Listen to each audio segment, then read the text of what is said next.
El domingo pasado hablábamos acerca de que Dios ha abierto una puerta, ¿verdad? ¿Sí? Uy, ¿se acuerdan de qué predicamos el domingo pasado, no? Apocalipsis, capítulo número 3. Eso fue lo que predicamos acerca de que Dios había abierto una puerta. Ahora está en nosotros que podamos ver la puerta esa. Y puerta que Dios abre, nadie la puede cerrar. Y puerta que Dios cierra, nadie la puede abrir. Y hemos visto nosotros, creo que cada uno de aquí, hemos visto muchas veces puertas de oportunidades. Cuando habla de puertas abiertas, habla de oportunidades. Y oportunidades significa poder avanzar en la vida, poder avanzar en las cosas que tenemos por delante. Entonces entendemos de que ese tiempo es un tiempo, este tiempo es un tiempo muy lindo para nosotros como iglesia también. Si nosotros podemos ver en la Biblia la palabra del Señor, aunque vemos que en cada hombre, cada personaje o hombre o mujer que se alinearon o se alinean a la palabra del Señor, vieron esas puertas abiertas y la tomaron como posibilidades para cambiar el curso o para cambiar la historia de la iglesia o del pueblo de Dios. Uno de ellos que está en la Biblia, está en la palabra del Señor, fue Abraham, ¿sí? Que en primera no fue Abraham, sino que fue Abraham, sin Abraham, y después se transformó en Abraham, padre en multitud. Ahora cuando nosotros hablamos de esto, o sea, siempre tiene que haber la voluntad de nuestra parte de querer ser obediente al Señor. El padre de Abraham fue, ¿quién fue? Taré, fue el papá de Abraham. Pero sin embargo la promesa le llegó al hijo, a Abraham. Y él fue obediente a la promesa de Dios y Dios lo llamó y le mostró una puerta abierta. ¿Sí o no? Le dijo, vete de tu tierra, de tu parentela y haré de ti una nación grande. Bendeciré a los que te bendijeren y maldeciré a los que te maldijeren. O sea, Dios le dijo, vete de esta tierra, deja tu gente, deja tu parentela a una tierra que te mostraré, a una puerta que el Señor abría para formar y para conformar una gran nación como la que es hoy Israel. Le guste o no le guste a la gente, es una gran nación. Punta en muchísimas cosas. Punta ahí arriba. ¿Por qué? No es mérito de ellos, es el mérito del Señor. Porque a lo vil, a lo menospreciado de este mundo escogió Dios para avergonzar a los sabios y a los entendidos. Yo no me creo el mejor aquí por estar aquí arriba. Entiendo de que es la gracia de Dios la que me ha sostenido y la que me sostiene y la que me seguirá sosteniendo siempre y cuando yo crea o creamos a la palabra del Señor, creamos al llamamiento que el Señor nos ha hecho.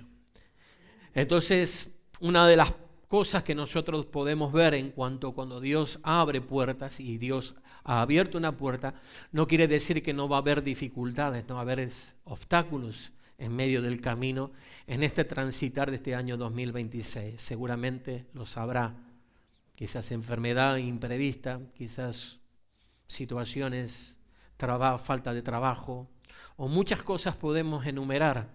No quiere decir que no vamos a tener problema. Claro que sí que los tendremos. Me gusta decir esto porque no nos gusta engañar a la gente, que te va a ir bien en todas las cosas en la vida. Dios, el Señor Jesús le dijo a sus discípulos, cuando los llamó no los engañó, les dijo, en el mundo vais a tener aflicciones. Y las aflicciones las tenemos, ¿verdad? ¿Sí o no? ¿O usted no tiene aflicciones? Yo sé que usted no tiene aflicciones, usted está Dios y está un poquito más abajo usted. Usted no tiene aflicciones. Pero todos tenemos aflicciones, nos afligimos por muchas cosas, hasta a veces nos afligimos por el tiempo, ¿no? Por el frío, por el calor y por la nieve y por estas cosas, ¿no? Ahora, aflicciones vamos a tener, el tema como nosotros lo tomamos, si lo tomamos solo o lo involucramos al Señor en cuanto a esto. Pero quiero decirles que los mayores ataques no siempre vendrán. A veces, ¿se acuerdan de la anécdota que dije? O una anécdota o un relato quizás insignificante lo que dije el domingo anterior acerca del diablo, ¿no? Que estaba en la puerta de una iglesia. Sí, ya no quiero volver a repetir porque algunos se enojan porque soy muy repetitivo en eso. Pero ¿sabe qué? A veces los mayores ataques no vendrán, no siempre vienen del enemigo, no siempre vienen del diablo. Y esto no es porque uno se esté cubriendo, sino que no es por una cuestión mía, porque gracias al Señor he sabido permanecer a pesar de todas las situaciones que hemos pasado o que pasamos. Gracias al Señor podemos mantenernos firmes creyendo de que Dios está por nosotros y que Dios está con nosotros, y así de la misma manera Dios está con cada uno de los que estamos en este lugar, con usted. Dígale que tiene al lado de usted, contigo también. El Señor está contigo, dígale. Para que... Hay algunos que no sé si están pensando lo que estoy diciendo o están divagando, no sé dónde, si están por Júpiter, por Saturno, no sé por dónde. Ahora te explico, a veces los ataques vendrán, y esto lo podemos ver a través de la palabra del Señor, serán de personas relacionadas al ámbito de la fe. Uy, empezamos. A veces será los mayores ataques que muchas veces recibimos son personas relacionadas al ámbito de la fe. ¿Qué quiere decir con eso? Lo tomamos del mismo Abraham, por ejemplo. El mismo Abraham tuvo confrontación con su sobrino Lot. Dicho sea paso, yo tengo un pensamiento ahí que el Señor me lo puso ayer, creo que viene de parte del Señor. La promesa estaba dada para Abraham, estaba dado para Abraham y para su descendencia, no para su sobrino. No sé si hay promesas, y ya estoy saliendo del libreto, estoy saliendo de lo que tenía aquí preparado.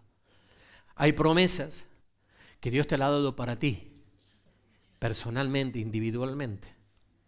No es para ni tu sobrino, ni para tu esposa, ni para tu esposa. Uy, ¿qué estoy diciendo? ¿Qué está diciendo el pastor? ¿Sí? Dios le dijo. Aunque involucraba a Sara, pero hay una promesa, no estaba dentro de los planes, no sé. En ninguna parte yo veo en la Biblia que Dios le dice que lo lleve a Lot. Pero sin embargo lo lleva a Lot. ¿Sí o no? A su sobrino. Así que esta es una palabra personal, no empiece a mirar la persona que tiene a su lado. Es una palabra para cada uno individualmente. Dios tiene planes, Dios tiene proyectos con tu vida y Dios abre puertas a cada uno de nosotros individualmente también, aunque claro que sí, contamos con la familia es importante. Ahora bien, explico, Abraham tuvo confrontación con su sobrino Lot. Eso se encuentra en Génesis capítulo 13. No voy a leer todo porque si no se va a hacer muy extenso. Y quiero tocar varios ejemplos. La separación de Abraham y Lot surge cuando ellos ya salieron de la tierra de Ur de los caldeos, ya se habitaron ya muy cerquita de Canaán, o mejor dicho, ya estaban en Canaán. La separación surge de Abraham y Lot, surge por la abundancia de sus posesiones y la disputa entre sus pastores, o sea, había conflicto en sus pastores, llevando a Abraham a ofrecerle a Lot. Escuche bien, esto es muy importante para aquellos que decimos que somos gente de fe. ¿Cuántos de fe hay aquí? A ver, levanten la mano, o si no, no la levanten la mano para no comprometerla. Había una disputa entre los pastores de Abraham y los pastores de Lot. Se habían enriquecido.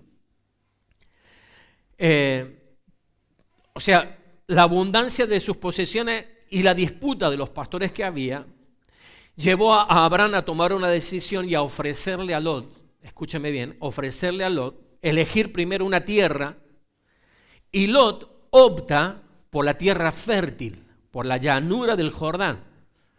O sea, él escoge la mejor tierra. Eso es lo que hace un hombre de fe. Es tremendo. Aquí vamos a aprender cosas bonitas. Y entonces Lot se sitúa cerca de Sodoma, ¿sí? A tal punto de que, si usted lee, vuelvo a citar el texto bíblico, Génesis capítulo número 13, usted va a ver que poco a poco Lot fue acercándose a la ciudad de Sodoma y Gomorra. Y la consecuencia, sabemos cuál fue la consecuencia de Lot, ¿no? Y la mujer de Lot. ¿Sí? ¿Cuántos saben la historia? Muy bien. Mientras Abraham se queda en Canaán, Ahora, cuando vemos nosotros esto, vemos un acto de generosidad de Abraham.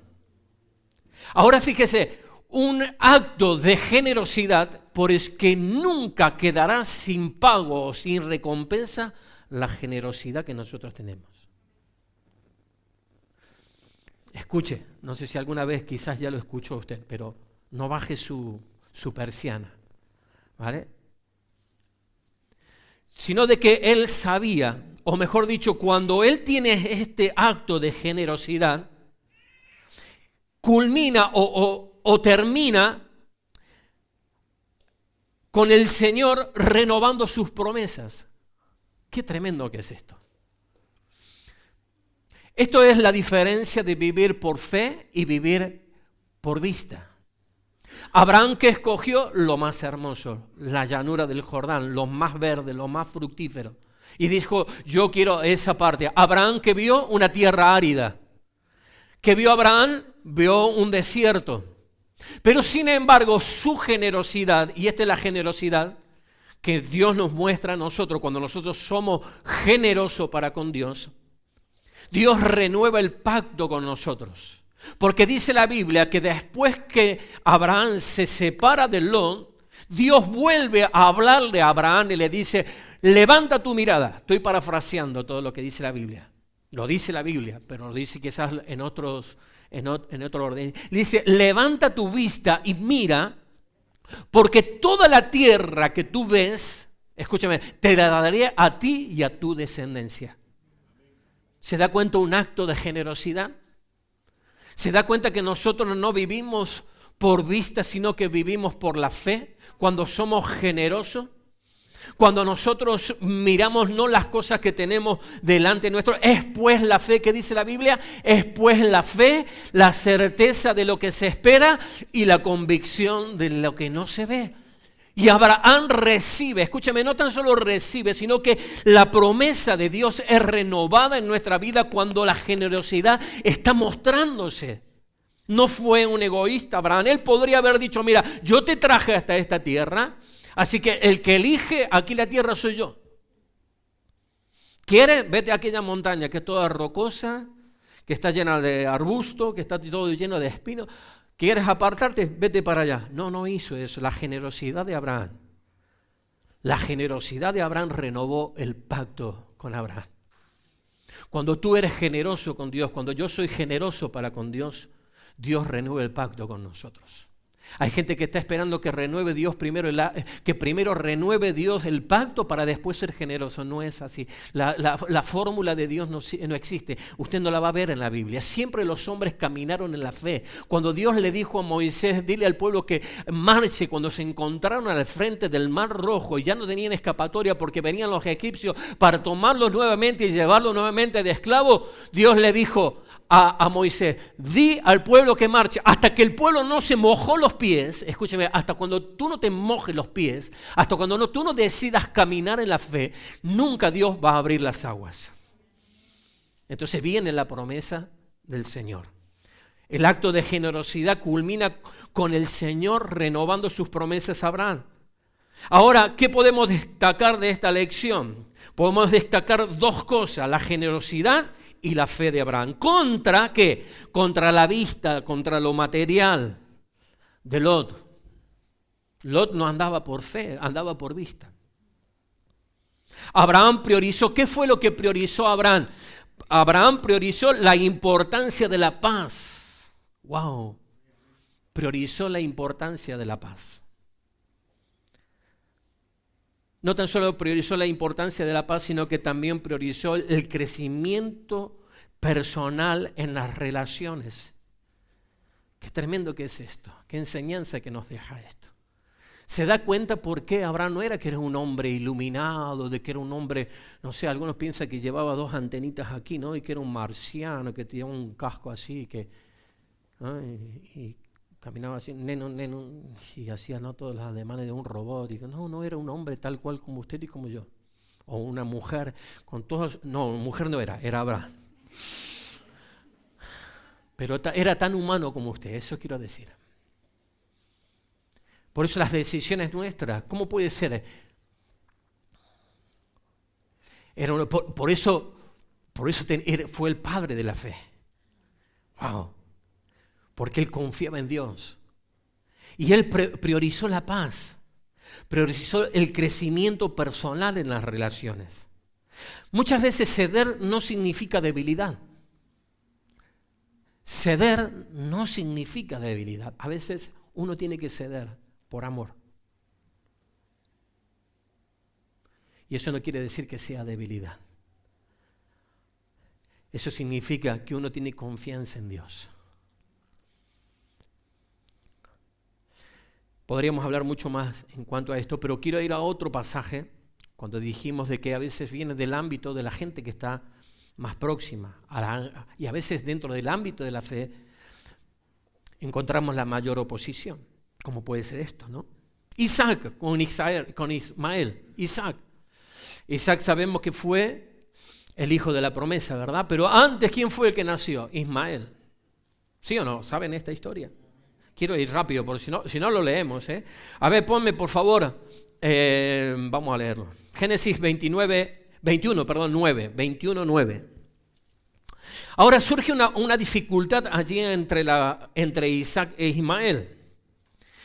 Hay una situación allí, y esto sería largo para explicarlo, pero dice que vio Sara, la esposa de Abraham, vio que el hijo de Agar, o sea, Ismael, la egipcia, está diciendo, aclara ahí, dice, el cual ésta le había dado a luz a Abraham, se burlaba de su hijo Isaac. Se burlaba de su hijo Isaac. Hay muchas teorías, no dice la Biblia por qué se burlaba Ismael de Isaac. Dentro de las teorías algunas cosas se pueden entender. Primero, si podemos estudiar y podemos ver el contexto de aquel entonces, de la historia de aquel entonces, si usted ve los pasajes antes, dice que habían organizado una fiesta. Abraham, junto con toda su familia, porque Isaac acababa de destetarse. Y usted dice, ¿qué tiene que ver eso, pastor? Porque cuando acababa de destetarse quiere decir de que ya no había posibilidad, o eran mínimas las posibilidades de que ese niño muriera.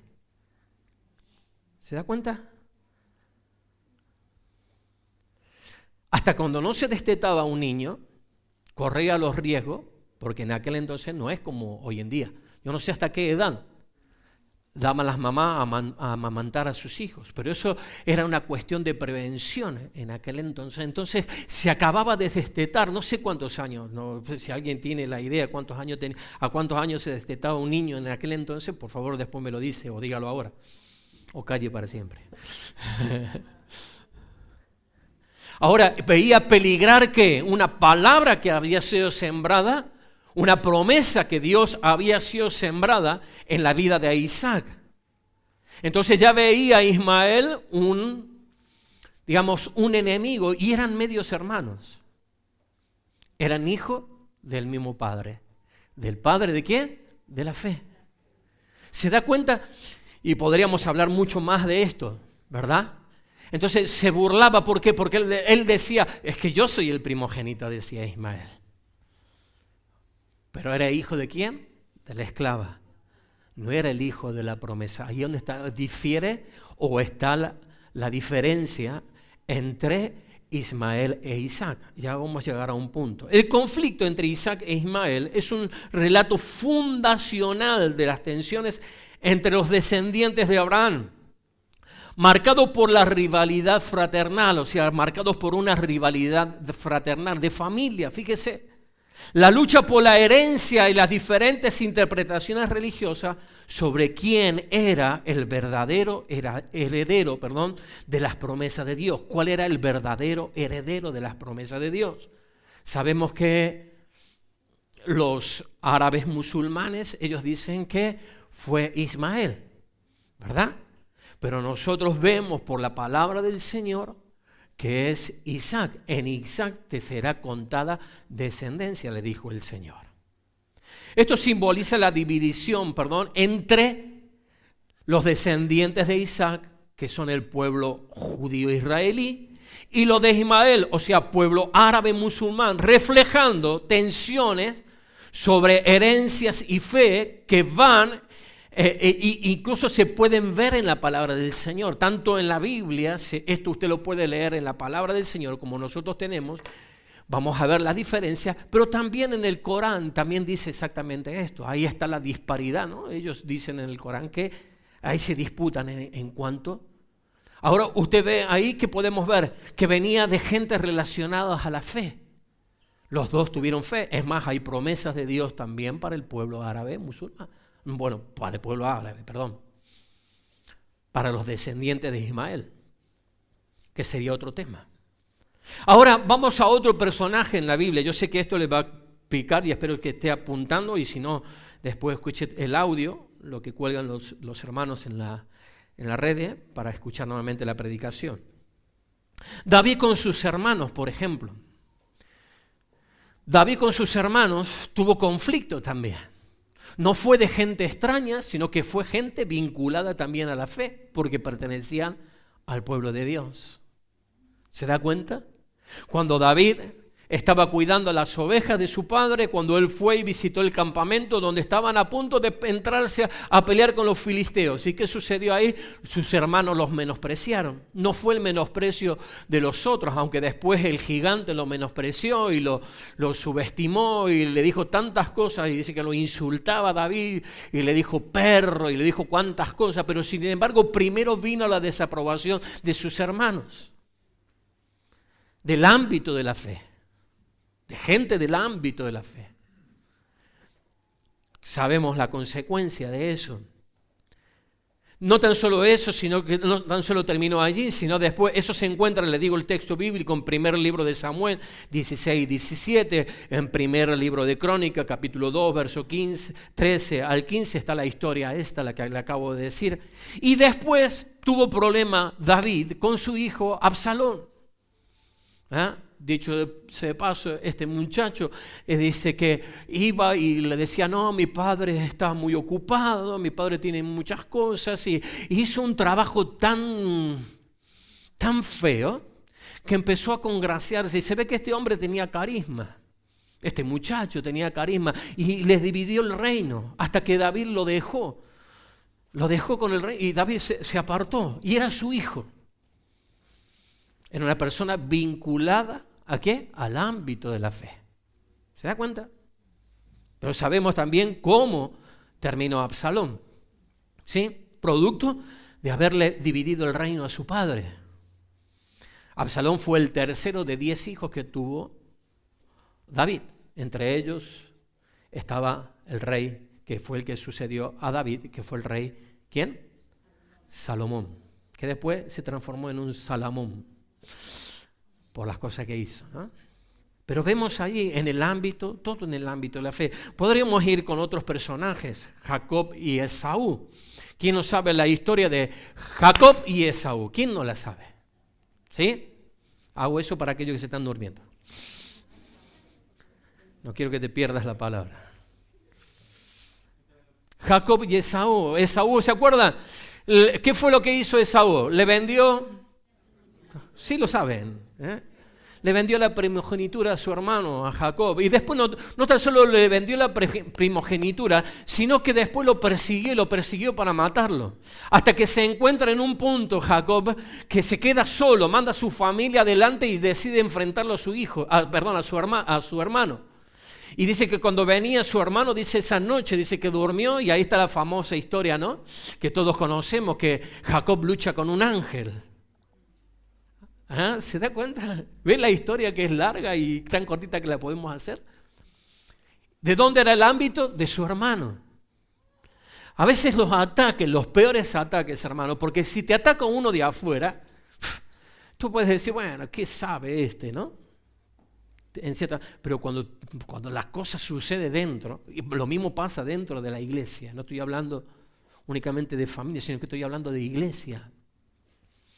A veces los peores ataques pueden venir de dentro de la iglesia. Gente que te menosprecia, que te falta el respeto. Gente que para todo es contrario, para todo, ¿cómo se llama? Siempre ven la quinta pata al gato. ¿Eh? Ahora, ¿cómo puede ser?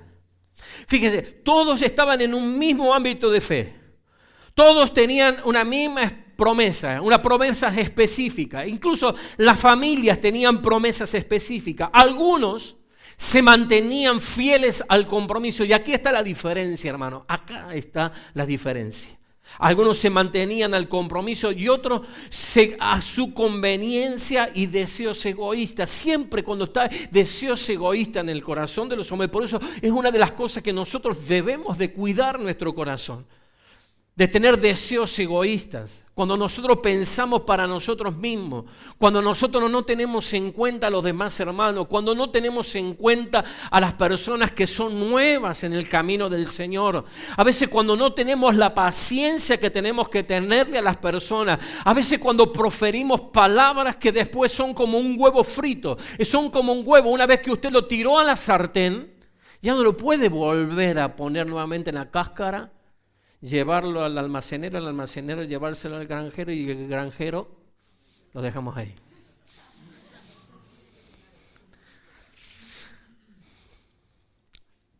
Guardar, y a veces por deseos o por conveniencia o deseos egoístas queremos imponernos. El hecho que haya fe en un ámbito, escúcheme bien, y esto aquí, que yo creo que somos todos gente de fe, no significa que todos son parte. Porque algunos solo están por las relaciones. Yo me siento bien, yo vengo porque, qué guay que es venir, qué linda canción, qué lindo cómo canta. Más me gusta cuando canta el pastor Jorge, algunos me han dicho. Qué lindo, porque después del culto nos vamos, quedamos con los hermanos, me voy a comer a la casa del hermano. Algunos están por las relaciones, pero no están por el vínculo, que es diferente. Muchos están solo por las relaciones, pero otros están por el vínculo. Las relaciones, ¿sabe por qué nosotros tenemos que estar por los vínculos y no por las relaciones? Porque las relaciones se pueden romper. Se rompen por conveniencia, por caprichos, por malos deseos en el corazón y por falta de respeto. Se rompen las relaciones. No hace mucho tiempo yo perdí una relación que yo tenía con una persona que lo considero amigo de muchísimos años, y lo pierdes. Una amistad tarda muchos años en construirla, ¿verdad? Sí. Muchísimos años tratas de construirla, pero se puede perder en 20 segundos, 30 segundos se puede perder una amistad. Ahora, cuando nosotros estamos vinculados, es diferente. Cuando hay vínculos, esto es lo que nos une a nosotros. La Santa Cena del Señor es el vínculo perfecto. Y ya vamos a ir a texto bíblico donde nos fortalecen en cuanto a este pensamiento. Mira, en el ámbito de la vida hay 3 clases de personas. Escúcheme, a ver en qué ámbito está usted o en qué ámbito estoy yo. Hay 3 clases de personas. Está el pecador, está el justo y está el impío. Eso en el ámbito de la vida, dentro de la iglesia y fuera de la iglesia. Está el pecador, el justo y el impío. El pecador es alguien sin Cristo en el corazón. De tanta gente que va, ignora a Dios, ¿no? Y hace su vida, vive sin una conciencia de Dios. Ese es el pecador, ¿verdad? Ahora bien, está el justo. ¿Quién es el justo? Es alguien que conoce a Cristo y trata todos los días de superar su vieja naturaleza para que se manifieste la nueva naturaleza de Cristo. Esa es una persona justa delante del Señor. Está el pecador, el que ignora a Dios completamente, pasa de Dios. Pero está aquel que es justo, aquel que busca cada día de superarnos. Este es el anhelo de Dios, el anhelo de la iglesia. Yo creo que está dentro del corazón de Dios, que en este año, en el año 2026, puedas superar tus viejas, o podamos superar, me incluyo también, superar toda nuestra vieja naturaleza que está cargada y está minada de conflictos y de dificultades en nuestra vida, para que podamos entrar en el ámbito que Dios quiere que nosotros entremos como iglesia, para que vivamos un año no solamente de palabra, no tan solo haciendo proclamaciones, sino que sea una realidad de nuestra vida, De poder llegar a fin de año y decir, yo he cambiado, verdaderamente he cambiado. He sido transformado por el Señor. De eso se trata, hermano. ¿De qué vale que yo siga viniendo a la iglesia si sigo teniendo las mismas dificultades con el mismo hermano, con la misma persona, con el mismo familiar, con la misma y con el mismo y con el mismo y con el mismo? ¿De qué si no crezco, si no avanzo en mi vida cristiana? Ese es el carácter de un justo, de una persona que es justificada delante del Señor, que trabaja para que la vieja naturaleza de su vida quede aparcada, para que cada vez seamos menos nosotros y sea más el Señor en nuestra vida, para que más se manifieste la gracia de Dios en nuestra vida, el carácter y la conducta de Cristo y no nuestra conducta que es pecaminosa. Ser mejores para Dios. Ese es el justo. Ahora bien, no es que seamos una obra terminada, no somos una obra en construcción. Efesios capítulo 2, verso 10 dice, somos hechura suya. Gloria al Señor, aleluya. Aquel que comenzó, aleluya, su obra en nosotros, aquel que comenzó la obra en mí, será fiel, gloria al Señor, en completarla. Yo voy a trabajar, voy a ser honesto, voy a caminar en los planes de Dios. Quiero rendir mi vida al Señor, sacar todas aquellas cosas que me impiden para que Dios pueda cumplir su voluntad en mi vida, aleluya. Para que poder llegar a ser la obra, una obra concluida en las manos del Señor. Es como el buen alfarero, aquel que toma el barro en sus manos y hace una vasija conforme Él quiere hacerla. Efesios capítulo número 2, verso 10 dice, porque somos hechura suya, creados en Cristo, no creados en nosotros mismos, sino creados en el Señor, creados en Cristo, con el carácter de Cristo. ¿Para qué? Para buenas obras, las cuales Dios preparó de antemano para que anduviésemos, ¿para qué? Para que anduviésemos en ella. 2 Corintios 5, 17. Dice así la palabra del Señor. Creo que lo conocemos mucho este texto, ¿no? De modo que si alguno está en Cristo, nueva criatura es. Algunos lo dicen hasta de memoria y me encanta que sea así. Pero que mucho más de memoria puede ser una realidad de nuestra vida. De modo que el que está en Cristo es una nueva criatura. Las cosas viejas, pasaron. Y aquí todas son hechas nuevas. Este debería ser nuestro desafío para este año. Ser una mejor versión de Alejandro, de Jessica, de Peter, de Karen, de Esteban, de Carlos, de María, de John, y tantos aquí, hermanos preciosos, amados. Ser una mejor versión. Proponte eso. Abraham se propuso en su corazón no guardar resentimiento. Él priorizó las relaciones también. Ten fe. A veces ceder no es de cobarde. O imponerse no es de machos. Todo lo contrario, es ser débil. El impío, a ver, ¿quién es el impío? Es aquel, y a veces nosotros el impío lo relacionamos con la gente de afuera. No, el impío, ¿saben qué? Es aquel que conociendo el amor de Dios, persiste en pecar viviendo impíamente. No tan solo eso, sino siendo obstáculo y piedra de tropiezo para el nuevo convertido. Eso es una persona impía. Hay gente que está dentro del ámbito de la fe, que conoce de la fe, se relaciona con la fe y está muy familiarizado con los términos de la fe, pero nunca estas personas están vinculadas a una relación de pacto, a una relación eterna que nace en Cristo, a una relación eterna. ¿Sabes qué? Te voy a decir algo si no lo sabías. ¿Sabes que esa persona que está al lado tuyo? ¿Sabes que esa persona que está al lado tuyo? Mira lo que tienes al lado tuyo. Con esa persona vas a vivir la eternidad.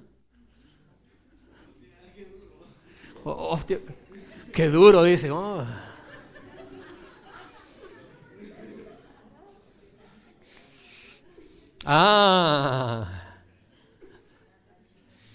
¿Usted cree que usted va a ir por un pasillo y el otro va a ir por otro? Señor, mándalo a otra galaxia, Señor.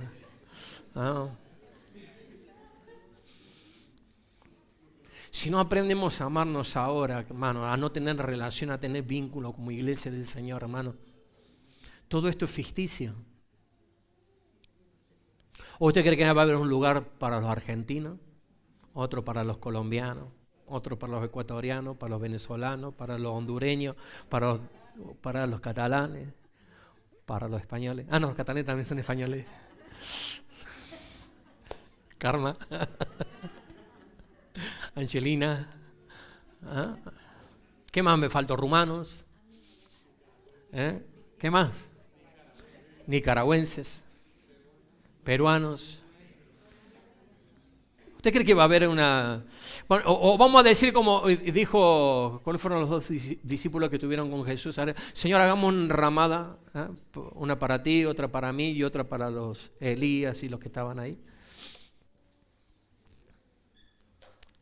Ahora, de estas personas que no están vinculadas en las relaciones de pacto, por eso cuando tú tienes un pacto delante del Señor, cuando tú estás en una relación de pacto, escúcheme, cuando tú estás en una relación de pacto, cuando estás en un matrimonio y estás en una relación de pacto, por eso es importante el matrimonio y la relación de pacto, estás relacionado y estás vinculado porque tenemos un Dios de pacto. Dios es Dios de pacto, hermano. Tenemos un Dios de pacto. Entonces, nuestras relaciones son eternas, que nacen en Cristo. A través de Cristo Jesús fue el que nos dio las promesas. Ahora, cuando no encuentras de esta gente con las mismas características, con el corazón ese, te voy a decir algo que va a ser muy fuerte. Apártate de ellas. Y dile, chusma, chusma. No le digas eso. Apártate de ellas. Y espérate los peores ataques. Pero los que están vinculados con lo eterno, wow, con los que están vinculados con lo eterno, esto es eterno. Nuestra relación de pacto que tenemos en la iglesia. ¿Sabe que la iglesia será conocida no por lo bonito que prediquemos, sino dice la Biblia que será conocida por el amor que tenemos los unos con los otros? No por un amor ficticio, un amor hipócrita. Que cuando yo te amo porque tú me das esto. No se refiere a eso. Se refiere a aun cuando nadie te da nada, tú sigues amando. Aunque no te dan el respeto, aunque no te dan el reconocimiento, aunque pasan o que te menosprecian, aún así tú amando, dice la palabra del Señor, que aún en esa relación es tener una mirada, una perspectiva en lo eterno. Por eso los que están vinculados con lo eterno, ¿qué quiere decir vinculado con lo eterno? Que tienen la mirada puesta en el cielo. Aleluya. De ellos, o sea, los que tienen puesta la mirada en lo eterno de Dios, podrás caminar con ellos hasta el final de tus días. Y aquí sí viene el texto y con esto voy a terminar. Efesios capítulo 4, verso 1 y 2. Dice así: yo pues, decía el apóstol Pablo, preso en el Señor, os ruego que andéis como es digno de la vocación con que fuiste llamado. Que andéis, ¿cómo dice? Como es digno. Yo pregunto, ¿estamos siendo dignos en nuestro caminar? ¿Somos consecuentes con el llamado que el Señor nos ha hecho? ¿Estamos dando honor a ese llamamiento que el Señor ha hecho en nuestra vida? Yo pues preso en el Señor, el apóstol Pablo literalmente estaba preso. Os ruego que andéis como es digno de la vocación con que fuisteis llamado. Y fíjese, dice, con toda humildad y mansedumbre. Y mira el que tiene al lado de usted, dígale, soportándoos. Con paciencia. Si no, vamos a terminar diciendo, es que no me tienes paciencia. Soportándonos con paciencia los unos a los otros. ¿En qué? En amor. Y el versículo número 3 de este mismo capítulo dice, solícitos. Solícito. ¿Sabe lo que significa esta palabra solícito? Dice procurando diligentemente. Solícitos. Procurar diligentemente. Si no procura tu hermano, procura tú. Provócalo. No a la pelea. Yo voy a provocar a Ángel. Le voy a dar un guantazo. No lo provoques a eso. Provócalo al amor. Ámalo aunque sabes que no te ama. Siempre, siempre. Los mayores ataques. ¿Sabe por qué? Porque nos duele. ¿Y sabe por qué nos duele? Quizás si otro ataque de otro lado, de afuera, no nos hacen dando daño, pero como son familia de la fe, claro que sí que te duele más. Solícitos, procurando diligentemente en guardar la unidad del Espíritu. Y fíjese, acá está la palabra, en el vínculo, diga, en el vínculo. Esa palabra vínculo, en griego la traducción es sunderesmos, o sunderesmo, como se diga. ¿Y sabe qué significa vínculo? Dice atadura unidora. Eso significa atadura unidora. No opresora, sino atadura unidora. Habla de lazo, del ligamento y principio unificador. Eso significa vínculo. Qué tremenda que es la palabra del Señor. Solícito en la unidad del Espíritu, en el vínculo de la paz. Gloria al Señor. Vuelvo a decir, no es un vínculo que te atrapa, que te tiene sometido. No es un vínculo que te controla. El vínculo que vas a tener, al menos de mi parte, jamás seré un pastor, ni lo he sido, ni seré un pastor controlador. Lo que sí entiendo de que hay un vínculo, que hay una unidad, es una atadura unidora, un lazo, y eso es lo que nos une a nosotros. Nos une la sangre de nuestro Señor Jesucristo, nos une estos santos símbolos, el principio, y por sobre todas las cosas lo une todos aquellos que buscan la paz en el Señor. Vive en paz, ten en paz y vive por la paz, trabaja la paz. Y escúcheme, así como se hace el amor, y en el buen sentido de la palabra, de la misma forma se hace la paz, se trabaja la paz. Así como se provoca para el amor, también se provoca para la paz. Si queremos llegar al año 2026 y quiero seguir viéndote aquí, y tú también me quieres seguir viendo aquí, debemos mantenernos en el vínculo de la paz. Te pido que te pongas de pie. Gloria al Señor. Músicos, todos, por favor. Gracias. Aleluya.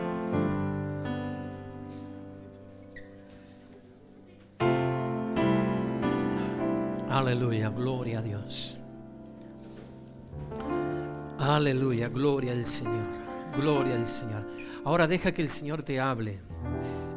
Ahora ora al Señor. Estos momentos son momentos donde Él reflexiona en nuestra vida. El Señor nos habla por su palabra, pero también el Señor quiere hablar en lo más profundo de tu corazón.